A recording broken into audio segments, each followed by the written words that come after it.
오늘 함께 볼 하나님의 말씀은 창세기 34장 1절에서 31절까지입니다. 제한 성경으로 구약 51페이지에 있습니다. 교독은 1절에서 17절까지만 하겠습니다. 다 찾으셨으면 교독한 후에 마지막 절은 함께 읽도록 하겠습니다. 제가 먼저 34장 1절 읽겠습니다.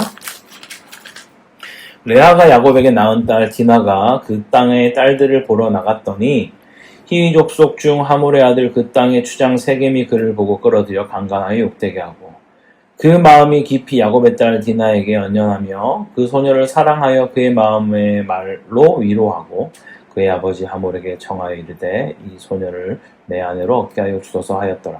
야곱이 그 딸 디나를 그가 더럽혔다 함을 들었으나 자기 아들들이 들여서 목축함으로 그들이 돌아오기까지 잠잠하였고 세겜의 아버지 하몰은 야곱에게 말하러 왔으며 야곱의 아들들은 들에서 이를 듣고 돌아와서 그들 모두가 근심하고 심히 노하였으니 이는 세겜이 야곱의 딸을 강간하여 이스라엘에게 부끄러운 일 곧 행하지 못할 일을 행하였음이더라.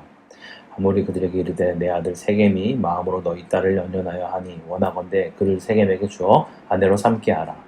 너희가 우리와 통혼하여 너희 딸을 우리에게 주며 우리 딸을 너희가 데려가고 너희가 우리와 함께 거주하되 땅이 너희 앞에 있으니 여기 머물러 매매하며 여기서 기업을 얻으라 하고 세겜도 디나의 아버지와 그의 남자 형제들에게 이르되 나로 너희에게 은혜를 입게 하라. 너희가 내게 말하는 것은 내가 다 주리니 이 소년만 내게 주어 아내가 되게 하라. 아무리 큰 혼수와 예물을 청할지라도 너희가 내게 말한 대로 주리라. 야곱의 아들들이 세겜과 그의 아버지 하몰에게 속여 대답하였으니 이는 세겜이 그 누이를 디나를 더럽혔음이라. 야곱의 아들들이 그들에게 말하되 우리는 그리하지 못하겠노라. 할례 받지 아니한 사람에게 우리 누이를 줄 수 없노니 이는 우리의 수치가 됨이니라. 그런즉 이같이 하면 너희에게 허락하리라. 만일 너희 중 남자가 다 할례를 받고 우리같이 되면 우리 딸을 너희에게 주며 너희 딸을 우리가 데려오며 너희와 함께 거주하며 한 민족이 되려니와. 함께 했습니다. 너희가 만일 우리 말을 듣지 아니하고 할례를 받지 아니하면 우리는 곧 우리 딸을 데리고 가리라. 아멘. 할렐루야. 오늘도 말씀을 사모함으로 이곳에 나오신 모든 성도님들 위해 그리스도의 평강과 긍휼과 은혜가 가득하기를 간절히 소망합니다. 요즘 혹시 즐겨보시는 드라마나 영화가 있으십니까? 지난주 바나바 목사님께서 언급하셨던 이사통, 이 사랑도 통역되나요? 같은 그런 달달한 로맨스 드라마를 좋아하는 분도 계실 테고 또 어떤 분들은 저처럼 권선징악, 정의가 바로 세워지는 이야기를 좋아하는 분들도 있을 겁니다. 저는 개인적으로 잘못된 것이 드러나고 정의가 결국 이기는 그런 이야기에 마음이 더 가는 것 같습니다. 그래서 가끔 쉼이 필요할 때 그런 드라마나 영화를 즐겨보곤 합니다. 근데 요즘 드라마들을 보면 단순한 상상이 아니라 실제 있었던 사건을 바탕으로 한 이야기들도 참 많습니다. 요즘은 웹툰에서 시작되어 드라마나 영화로 만들어진 작품들도 굉장히 많습니다. 최근 방영 중인 드라마 가운데 판사 이한영이라는 인물이 등장하는 작품도 바로 그런 소재를 다루고 있는 것이죠. 분명 죄를 지었는데 거대한 카르텔과 같은 구조 속에서 제대로 처벌받지 않는 그런 이야기 말입니다. 이런 이야기들 속에는 공통적으로 등장한 한 인물이 있습니다. 가해자는 분명합니다. 누가 봐도 잘못이 분명한 것이죠. 그런데 그가 법정에 서거나 피해자 앞에 섰을 때 그 입에서 나오는 말이 늘 똑같습니다. 얼마면 되냐? 돈으로 해결하자. 원하는 게 있으면 다 들어줄게. 이런 식으로 말하는 그 캐릭터가 꼭 나온다라는 거예요. 그들은 전혀 피해자의 상처도 아픔도 관심이 없습니다. 오직 자신이 불편해지지 않는 것, 그냥 이 문제를 빨리 덮어버리는 것에 관심이 있을 뿐입니다. 그 모습을 보며 우리는 엄청 분노하죠. 어떻게 저럴 수 있냐고. 저게 인간이냐고. 저게 사람이냐고. 사람의 탈을 쓴 그냥 짐승이라고. 우린 그렇게 말을 합니다. 그런데 정말 놀라운 사실은요. 이러한 일이 요즘에만 있었던 게 아니라는 거예요. 몇천 년 전 성경 속에도 그대로 등장합니다. 어디서요? 네, 바로 창세기 34장. 오늘 우리가 읽은 본문에 나옵니다. 그런데 이 본문에서 가장 이해되지 않는 인물이 누굴까요? 정말 말도 안 되는 그런 끔찍한 짓을 저지른 가해자들일까요? 아니면 정말 그로 인하여서 복수를 너무나 끔찍하게 저질렀던 아들들일까요? 아닙니다. 여기서 가장 이해되지 않는 인물은 바로 아버지 야곱입니다. 자기 딸이 이런 일을 당했음에도 불구하고 야곱은 침묵하죠. 분명 아버지로서, 가장으로서, 믿음의 사람으로서 해야 할 말이 있었을 텐데 그는 아무 말도 하지 않습니다. 왜 그는 그 자리에서 침묵했을까요? 왜 말해야 할 그 순간에 아무 말도 하지 않았을까요? 오늘 우리는 이 말씀을 통해 야곱의 침묵을 바라보며 우리 자신의 삶도 함께 돌아보기 원합니다. 혹시 나는 지금 침묵해서는 안 되는 자리에서 야곱처럼 침묵하고 있는 것은 아닌지, 하나님의 사람으로, 믿음의 사람으로 어디에 있어야 하며 침묵하지 않고 어떻게 살아내야 하는지를 함께 살펴보겠습니다. 첫 번째, 하나님의 사람은 하나님이 명하신 곳에 있어야만 합니다. 여러분, 지금 야곱의 가정에는 아주 큰 위기가 닥쳤습니다. 33장까지의 분위기를 보면 은혜가 계속 이어지는 것처럼 보여집니다. 그 원수 같던 형 에서와의 극적인 화해가 일어나고요. 분이엘에서 하나님의 얼굴을 대면하며 그의 이름까지 바뀌게 되는 그런 은혜들이 막 흘러나오고 있죠. 34장에 들어오자마자 우리는 정말 생각하기도 싫은 그런 끔찍한 사건을 마주하게 됩니다. 야곱의 딸 디나가 이방인의 땅에서 강간을 당하는 사건입니다. 이 사건을 두고 어떤 학자들은 이렇게 말합니다. 디나가 걔나 호기심으로 그 땅의 딸들을 보러 나갔다 이런 일을 당한 거야. 즉 디나가 잘못이다 이렇게 말을 하는 거죠. 여러분 정말 디나가 잘못이라면 성경은 분명 그 책임 디나에게 묻고 그 잘못을 지적했을 겁니다. 그러나 성경은 어디에도 디나에 대한 잘못을 언급하고 있지 않습니다. 오히려 성경은 우리의 시선을 디나 이전의 시간 그리고 야곱의 선택의 그 순간들을 돌아보게 만듭니다. 여러분 본래 야곱은 어디로 가야만 했습니까? 삼촌 라반의 집을 떠난 후에 가나안 땅, 곧 할아버지 아브라함과 아버지 이삭이 하나님과 교제했던 그 헤브론, 베델로 돌아가야 했습니다. 그는 분명 형 에서와 화해한 뒤에 에서가 야곱에게 함께 동행하자고 제안을 했지만 그는 아주 공손히 거절하죠. 지금 우리가 너무나 힘든 여정을 왔기 때문에 우리 여기 가축들도 우리 가족도 좀 쉬어야 한다 라고 뒤따라가겠다고 그렇게 거절을 합니다. 하지만 성경을 보면 야곱은 결국 뒤따라가지 않았습니다.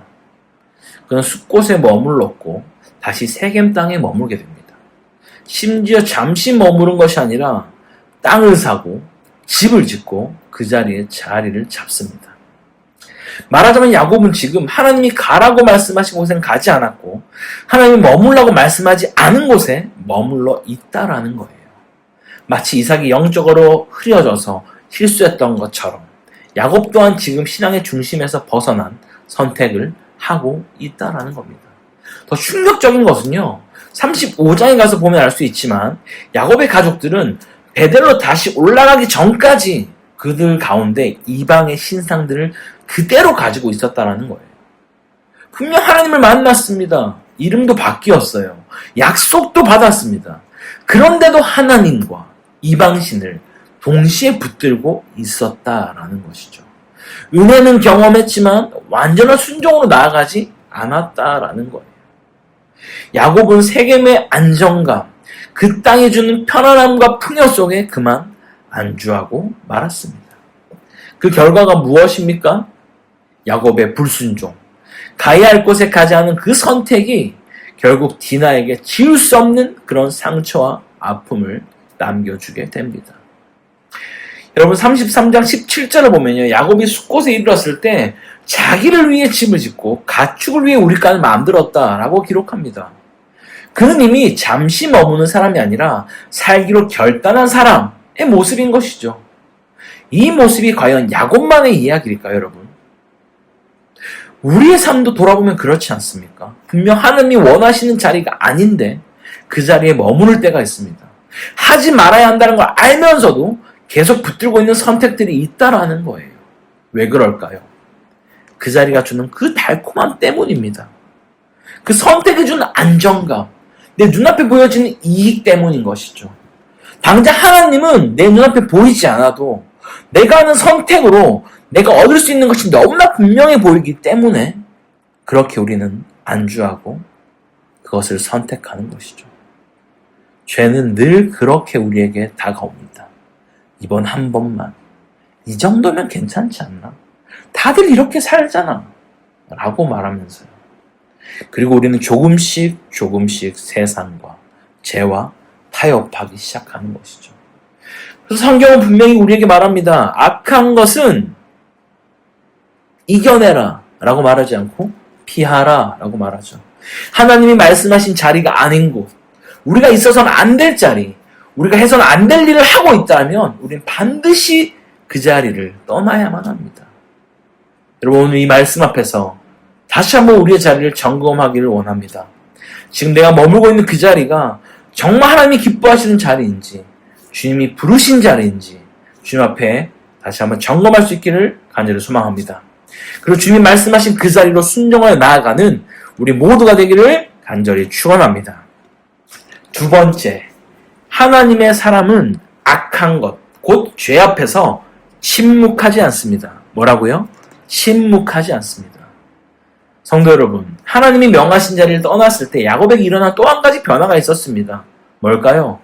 그는 하나님 명하신 자리에 있지 않았기에 침묵하기 시작합니다.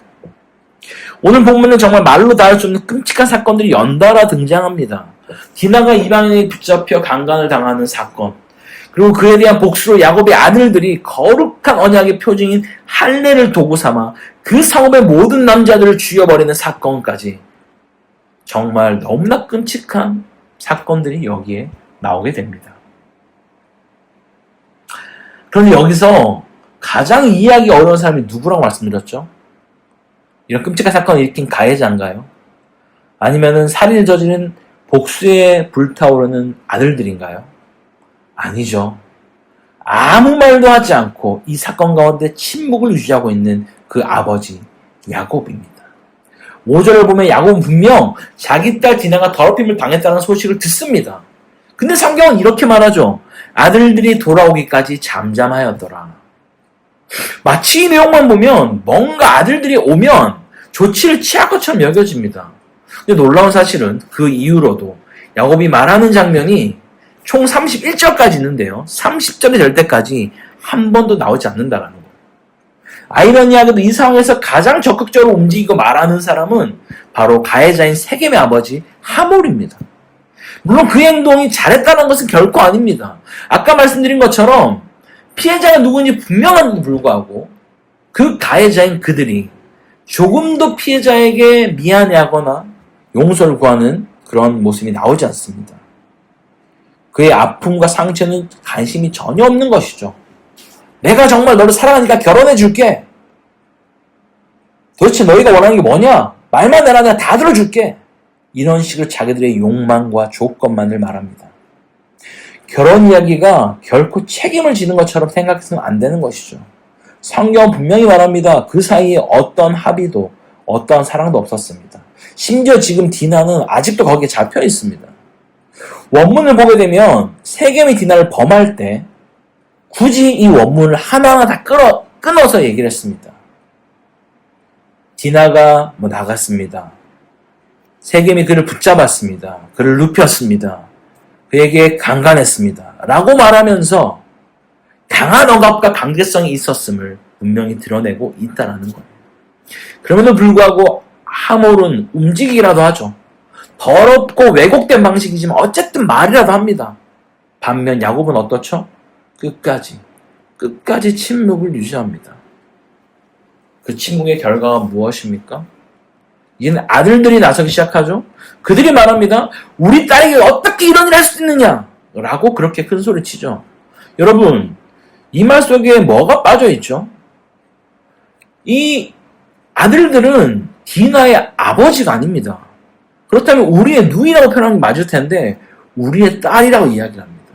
즉 이미 침묵하고 있는 야곱을 보호자의 자리에서 박탈시킨 것이죠.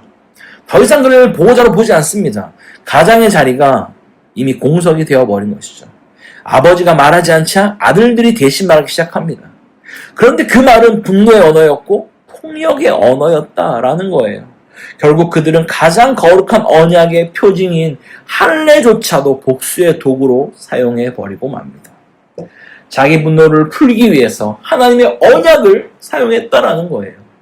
성도 여러분, 아무리 디나가 끔찍한 피해를 당했다 할지라도 믿음의 사람이 취해야 할 태도가 있다라는 거예요.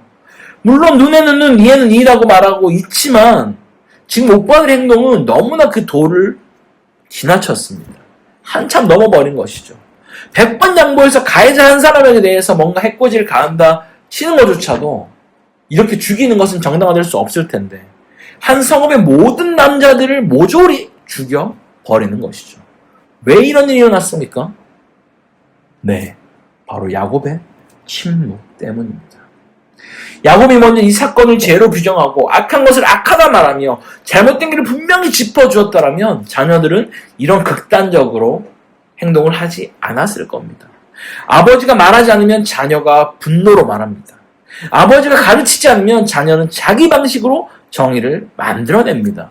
성도 여러분, 지금 여러분은 어떤 자리에서 어떤 상황에서 침묵하고 계십니까? 우리가 반드시 기억해야 할 사실이 있습니다. 침묵은 나 혼자만의 문제가 아닌 것이죠. 야곱의 불순종은 딸에게 씻을 수 없는 상처를 남겼고 야곱의 침묵은 아들들로 하여금 끔찍한 살인을 저지르게 만들었습니다. 심지어 그 도구로 거룩한 할례마저 사용하게 했다라는 거예요. 믿음의 가장으로서 하나님의 말씀에 순종하지 않고 있으라고 하신 자리에 있지 않으면 말해야 할 때 말하지 않는다라면 그 영향력은 반드시 자녀들에게 흘러갑니다. 성도 여러분, 지금 여러분이 있는 그 자리에서 침묵하지 않고 말해야 할 것이 있습니까? 아직도 두려움 때문에, 눈앞의 이익 때문에 관계가 깨어질까봐 침묵하고 계십니까? 이제는 그 침묵에서 벗어나야 할 줄 믿습니다. 죄와 악 앞에서 침묵하지 말고 영이 깨어 담대히 선포하시길 바랍니다. 그것이 재정의 문제이든 자녀의 문제이든 직장과 관계의 문제이든 눈앞의 두려움과 유익 때문에 결코 침묵하지 마시기 바랍니다. 악한 것은 피하고 싸워야 할 것은 믿음으로 담대히 싸우십시오. 그 결단의 영향력은 결코 여러분 가운데 멈춰있지 않을 것입니다. 사랑하는 가족과 자녀들에게 고스란히 흘러가게 될 줄 믿습니다. 마지막 세 번째로 하나님의 사람은 자신을 위해 살아가지 않습니다. 성도 여러분, 우리가 예수를 믿고 구원받았다는 것의 가장 큰 본질적인 변화는 무엇입니까? 이제 더 이상 나를 위해 살지 않고 하나님을 위해 사는 사람이 되었다라는 것이죠. 야곱도 분명 그 변화를 경험했습니다. 그는 하나님을 만났고요. 이름이 바뀌었고요. 은혜와 약속을 받았습니다. 그러나 우리는 알고 있습니다. 구원은 단번에 일어나지만 성화는 평생의 과정이라는 것입니다. 야곱 역시 조금만 방심하면 언제든지 옛사람의 모습으로 돌아갈 수 있는 그런 자였습니다. 오랜 시간 라반의 집에서 수고하였고 가족을 이끌고 에서를 만나러 가면 긴장과 두려움 속에 가는 동안 참 많이 지쳤을지도 모르겠습니다. 그렇다고 해서 그가 그 지점에서 멈춰야 되는 것은 아니었다라는 것이죠. 그는 가야 할 곳까지 가야만 했는데 거기에서 그만 머물고 마는 것이죠. 그가 숙고대리로 무엇을 했죠? 자기를 위하여 집을 짓고 가축을 위하여 우리간을 만들었다. 장막이 아니라 집입니다. 잠시 머무는 자가 아니라 눌러 앉겠다는 선택을 했다라는 거예요. 하나님을 위하여서가 아니라 자기를 위하여라고 성경은 분명히 말하고 있습니다. 그러다 보니 1년, 2년이 아니라 딸 디나가 10대가 될 때까지 그 땅에 수년간 머물게 되는 것이죠. 그리고 결국 그 이방인의 땅에서 디나는 씻을 수 없는 상처를 입게 됩니다. 그런데도 야곱은 이 사건 앞에서 이해할 수 없을 만큼 침묵하죠. 왜일까요? 왜 침묵할까요? 그 답이 30절에 너무 분명하게 드러납니다. 야곱이 처음으로 입을 여는 장면인데요. 함께 같이 이 말씀 보겠습니다. 제가 읽어드리겠습니다. 너희가 내게 화를 끼쳐 나로 하여금 악취를 내게 하였도다. 나는 수가 적은즉 그들이 모여 나를 치고 나를 죽이리니 그러면 나와 내 집이 멸망하리라. 여러분, 이 짧은 한 절에 나라는 표현이 몇 번 나오는지 아십니까? 7번입니다. 내게, 나로, 나는, 나와, 내 집. 야곱의 속마음이 너무나 선명하게 드러나는 것이죠. 그의 말 속에는 디나의 상처에 대한 언급은 전혀 없습니다. 가정 안의 회복도 없습니다. 하나님의 뜻을 구하는 거나 묻는 것도 전혀 없습니다. 오직 그의 관심은 나뿐입니다. 야곱은 악한 것을 몰라서 침묵한 것이 아니었다라는 거예요. 무엇인지 잘못인지 몰랐기 때문에 말하지 않은 것이 아니었다라는 겁니다. 그는 하나님보다, 가정보다, 사랑하는 딸보다, 아들들보다 자기 안정과 자기 손해를 더 중요하게 여겼다라는 것이죠. 그래서 침묵했습니다. 괜히 말하면 상황이 복잡해질까봐, 개입했다가 손해를 볼까봐, 자기 자리가 흔들릴까봐 그는 아무 말도 하지 않았던 것이죠. 여러분, 야곱의 모습이 너무나 안타깝고 뻔뻔하게 느껴지지 않습니까? 그런데요, 조금만 정직하게 우리의 삶을 들여본다면 여러분 어떻죠? 우리 모습 안에도 이런 모습이 있지 않으십니까? 분명 주를 위해 살겠다 고백했고 결단했고 기도했습니다. 그런데 이 땅에서 하루하루를 살아내다 보니 어느 순간 내 중심에 주님은 밀려가 있고 그냥 내가 편한 것, 내가 안전한 것, 내가 손해보지 않는 것만 붙잡고 살아가고 있진 않으십니까? 성도 여러분, 이 말씀이 편하면 안 된다, 안전하면 안 된다, 이런 뜻이 아닙니다. 하나님 우리가 복 받기를 원하세요. 잘 살기 원하십니다.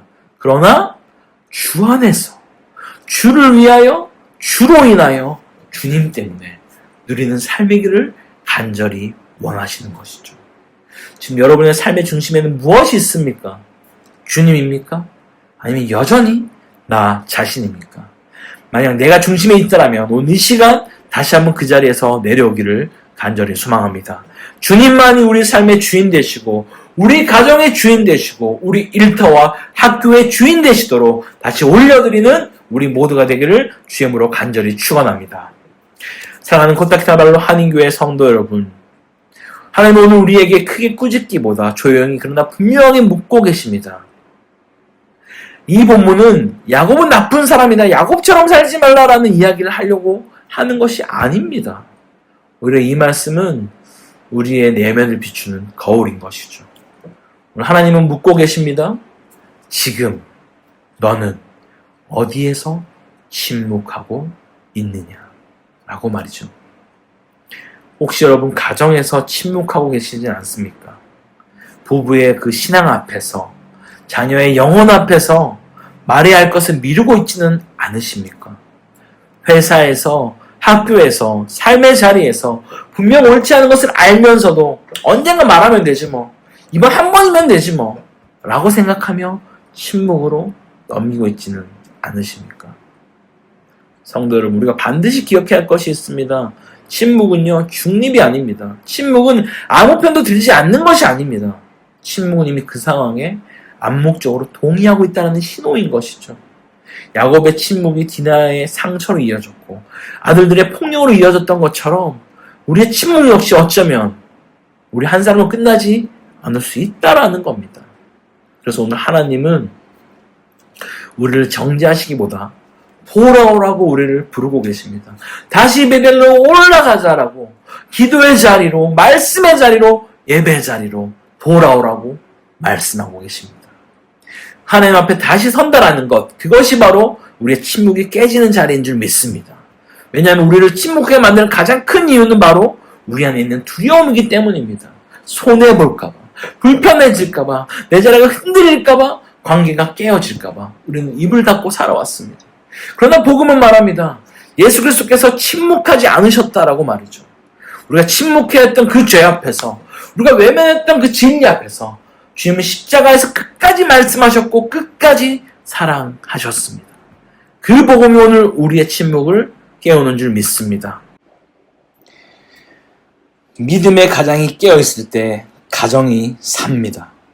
믿음의 가장이 말할 때 자녀가 살아납니다. 오늘 우리가 서 있는 그 삶의 자리에서 더 이상 침묵하지 않고 하나님의 사람으로 아버지의 마음을, 복음을, 진리를 기꺼이 말하고 선포하는 우리 모두가 되기를 주님으로 간절히 축원합니다. 함께 말씀 붙들고 기도하겠습니다.